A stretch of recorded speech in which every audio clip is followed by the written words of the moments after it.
अस्सलाम वालेकुम everyone. Okay, आज हम एक नई वीडियो के साथ आए हैं। हम डिस्कस करेंगे एफआईए का असिस्टेंट डायरेक्टर का जो टेस्ट हुआ था बैच 2 के लिए 18 अगस्त को, उसका मैथ्स का पोर्शन डिस्कस करते हैं। So let's start. First statement थी, a car is travelling at a speed of 90 kilometre per hour. In how many minutes it will cover 450 kilometres. अच्छा, सबसे पहले इसको सॉल्व करने के लिए आपको पता होना चाहिए कि स्पीड का फॉर्मूला क्या है। Speed it is equals to distance over time. अब थोड़ा सा ट्रिकी क्वेश्चन ये इस हिसाब से है कि क्वेश्चन में किलोमीटर्स पर आवर का क्वेश्चन है और डिस्टेंस भी किलोमीटर्स में है। स्पीड और डिस्टेंस दोनों वैल्यूज किलोमीटर्स पर आवर्स के हिसाब से है, लेकिन आंसर में मिनट्स के ऑप्शन है। तो उसमें हम सबसे पहले इस फॉर्मूले में इनकॉर्पोरेट करेंगे वैल्यूज को। स्पीड की वैल्यू थी 90 kilometre per our, distance 450 kilometres और टाइम एज इट इज लिख लेंगे। अब इस इक्वेशन को सॉल्व करें तो हमारे पास टाइम आ जाएगा 450 डिवाइडेड बाय 90 और यूनिट्स आप एज इट इज लिख लें। अब इसकी वैल्यू कैलकुलेट करें तो टाइम 50 आवर्स आ जाएगा, लेकिन हमने इसको मिनट्स में कन्वर्ट करना है तो सिंपली हम क्या करेंगे, we know that 1 hour it is equals to 60 minutes, तो हम 60 से मल्टीप्लाई कर देंगे। 300 मिनट्स हमारे पास वैल्यू आ जाएगी, जो कि ऑप्शन बी था। क्वेश्चन में ऑप्शंस थे हमारे पास एमसीक्यूज में, तो 300 मिनट्स का जो ऑप्शन था वो करेक्ट ऑप्शन होगा।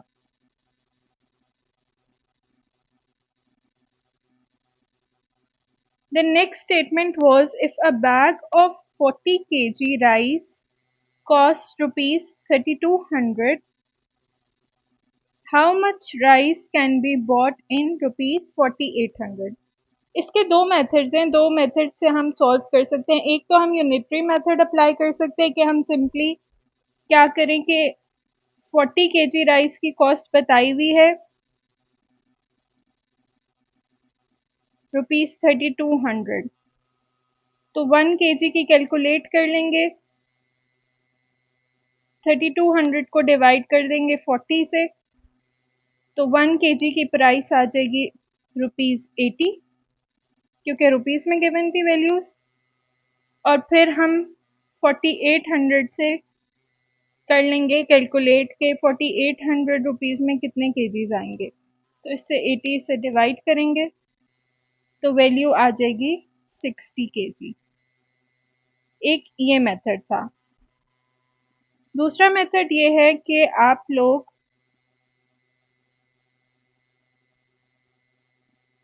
रेशियो प्रोपोर्शन मेथड से इसका एक्सप्रेशन बना लें। तो x वैल्यू हमने कैलकुलेट करनी है कि कितने केजीज आएंगे, ठीक है। तो 32 multiply by x it is equals to 40 multiply by 4800। अब इनको सॉल्व कर लें। ये 3200 दूसरी साइड पे शिफ्ट हो जाएगा, मल्टीप्लाई हो रहा है तो इधर डिवाइड हो जाएगा। ऐसे हम x की वैल्यू कैलकुलेट कर लेंगे।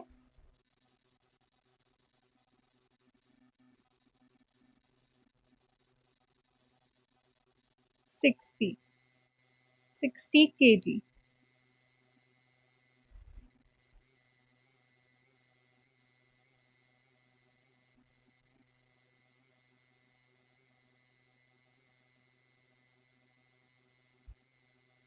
देन नेक्स्ट स्टेटमेंट भी रेशियो प्रोपोर्शन की ही थी।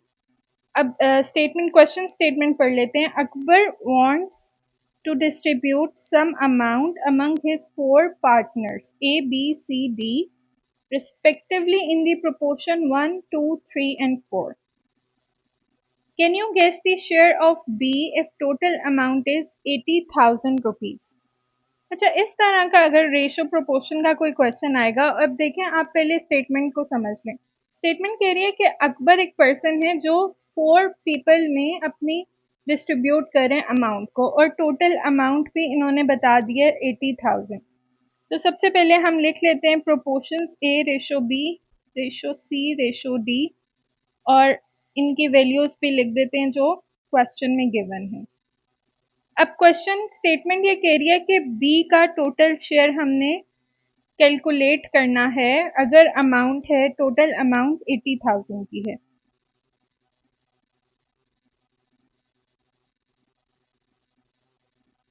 और रुपीस 80,000, राइट। तो इसका एक्सप्रेशन हम इस तरह से बनाएंगे कि 80,000 को हम इक्वेट करेंगे, इट इज इक्वल्स टू, ये जो सारी वैल्यूज हैं इनको ऐड करेंगे, और एक्चुअल अमाउंट हमें नहीं पता तो हम x कंसिडर करेंगे। अब इसको सॉल्व कर लें। जब हम ऐड करते हैं इन सब वैल्यूज को तो 10 आंसर आता है। 2 + 3 is 5 and 4 + 1 is also 5, तो 5 + 5 10, 10x equals to 80,000। x की वैल्यू आ गई, इधर 10 डिवाइड हो जाएगा 8,000। अब क्वेश्चन में क्या है कि अगर प्रॉफिट है, टोटल अमाउंट है 80,000 की, तो शेयर कितना होगा b का। तो b का शेयर ट्वाइस होगा, क्योंकि हमें ये भी प्रोपोर्शन की वैल्यू गिवन है, तो इसको 2 से मल्टीप्लाई कर देंगे x की वैल्यू को, आंसर आ जाएगा 16,000 और 16,000 रुपीस। तो ऑप्शंस में हमारे पास था 16,000 रुपीस, सी ऑप्शन ही करेक्ट ऑप्शन होगा।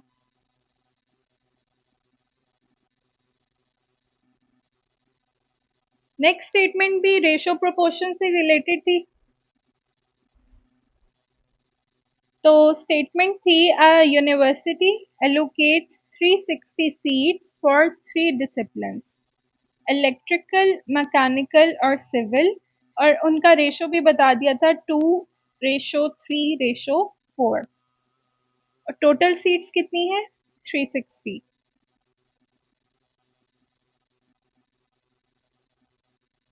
How many seats are there for mechanical. अब हमने इसमें से मैकेनिकल की सीट्स को कैलकुलेट करना है रेशो के हिसाब से, तो उसका एक्सप्रेशन भी हम इसी तरह से बनाएंगे जैसे हमने लास्ट क्वेश्चन में किया था। 360 it is equals to 2 + 3 + 4 multiply by x, इन तीनों वैल्यूज को ऐड कर देंगे।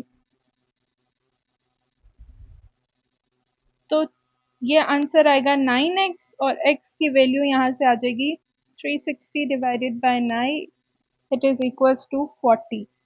अब ये 40 तो x की वैल्यू आ गई है, हमें मैकेनिकल के लिए फाइंड आउट करनी है, तो इसका 3 रेशो था, तो 3 को मल्टीप्लाई करेंगे 40 से तो आंसर आ जाएगा 120।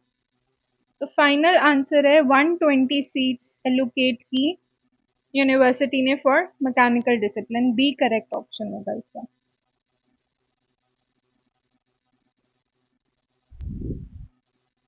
सो next statement was quite easy, और मैक्सिमम स्टूडेंट्स ने ठीक ही किया होगा इसको। जो obtained an average marks of 48 in physics, chemistry and biology, what are total marks of all these subjects.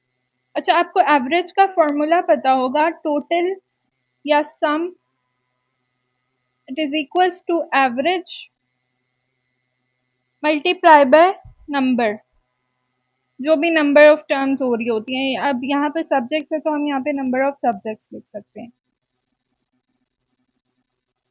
तो हमने फाइंड क्या करने हैं, ये टोटल मार्क्स। एवरेज की वैल्यू हमें गिवन है 48, और 3 सब्जेक्ट्स हैं फिजिक्स, केमिस्ट्री, बायोलॉजी 3, तो इनको सिंपली हम मल्टीप्लाई कर देंगे। 48 को मल्टीप्लाई करेंगे 3 से तो आंसर आता है 144। तो टोटल मार्क्स की वैल्यू आ गई 144, और ये सी ऑप्शन में था, तो ये करेक्ट ऑप्शन होगा। नेक्स्ट भी एवरेज रिलेटेड ही क्वेश्चन है। Shehzad family has an average age of 72 years. If the family has total 4 members, what is their collective age? अब देखिए इसमें लास्ट जो क्वेश्चन था, स्टेटमेंट था, उसमें मार्क्स की बात हो रही थी, इसमें एज की बात हो रही है। फॉर्मूला तो सेम ही होगा। एवरेज एज है 72 ईयर्स और मेंबर्स फैमिली के हैं 4,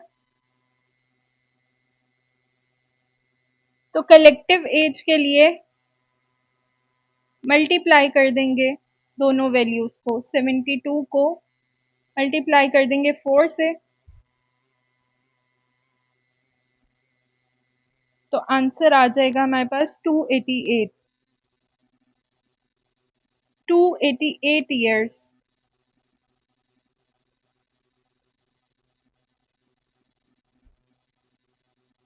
ए ऑप्शन।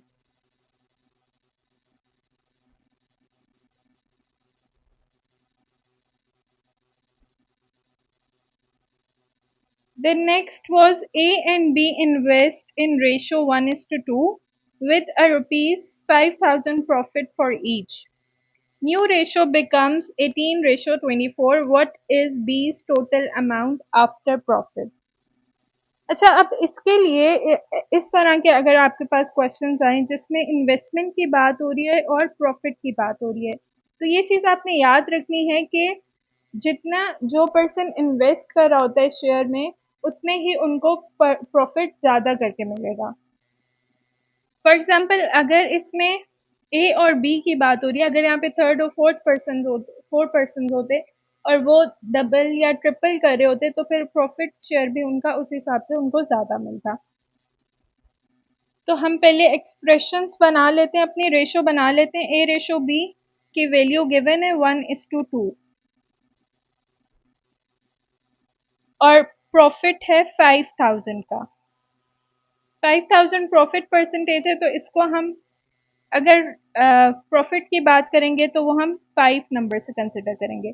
तो प्रॉफिट के बाद जो नई रेशो बन रही है वो है 18:24। तो हम इसको इस तरह से लिख सकते हैं, A+5 divided by B+5 is equals to 18:24।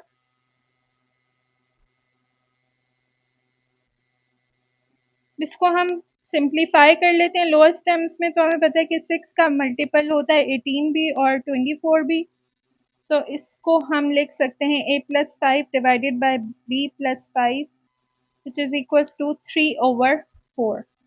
अब क्रॉस मल्टीप्लिकेशन कर दें।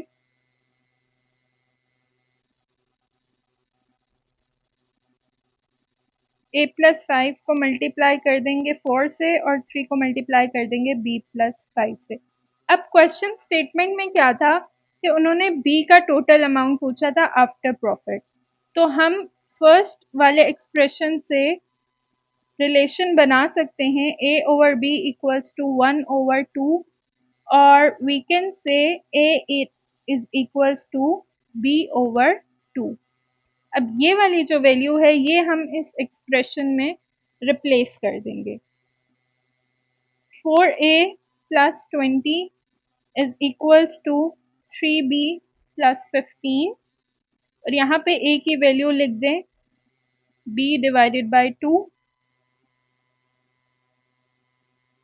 ऐसे हम B की वैल्यू कैलकुलेट कर लेंगे जो कि इक्वल होगी 5 के, क्योंकि ये कैंसिल आउट हो जाएगा, ये 2B रह जाएगा। तो 3B - 2B is B and 20 - 15 is equals to 5।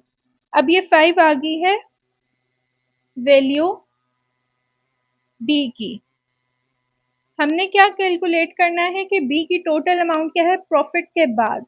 तो इसमें हम एडिशन करेंगे वो जो प्रॉफिट की वैल्यू थी, ये वाला 5,000 प्लस प्रॉफिट वाला 5,000, तो टोटल वैल्यू आ जाएगी 10,000।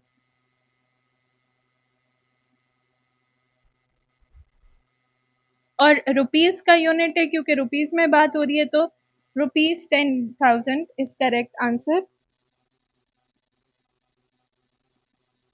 B option.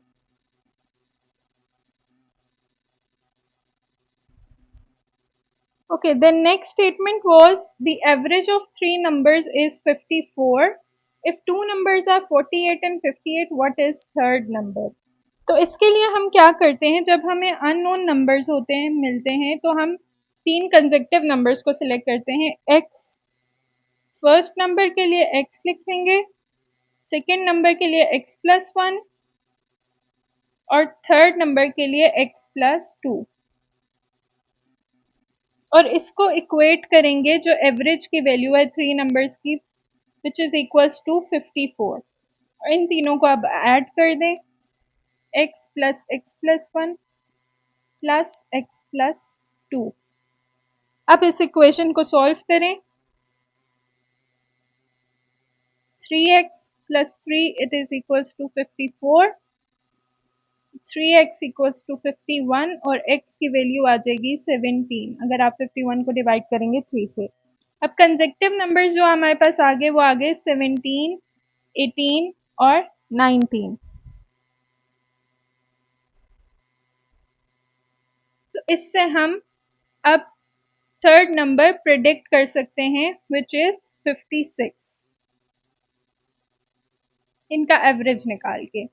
या दूसरा मेथड ये है कि आप सिंपली ये करें, मतलब ऑल्टरनेटिव मेथड एक और भी है, शॉर्ट ट्रिक, वो ये है कि आप वैल्यूज को लिखें जो एवरेज वाली वैल्यूज हैं। 48 if two numbers are 48 and 58, क्या उसको आप लिखें 48 प्लस 58 और थर्ड नंबर के लिए आप यहाँ पर n लिख लें। इसको डिवाइड करेंगे 3 से and it is equals to 54। अब इसको सॉल्व कर लें, 54 को मल्टीप्लाई कर देंगे 3 से, 48 plus 58 plus n is equals to 54 multiplied by 3 which is equals to 162, और इन दोनों को ऐड करके वैल्यू आ जाएगी 106 प्लस n, तो n की वैल्यू आ गई 56 जो कि हमारा आंसर था। तो ये दोनों मेथड से आप सॉल्व कर सकते हैं, सी करेक्ट ऑप्शन होगा।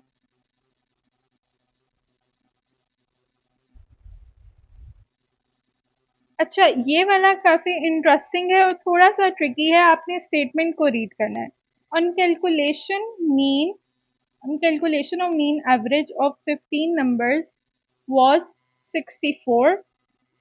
One of the numbers 24 was misread as 340.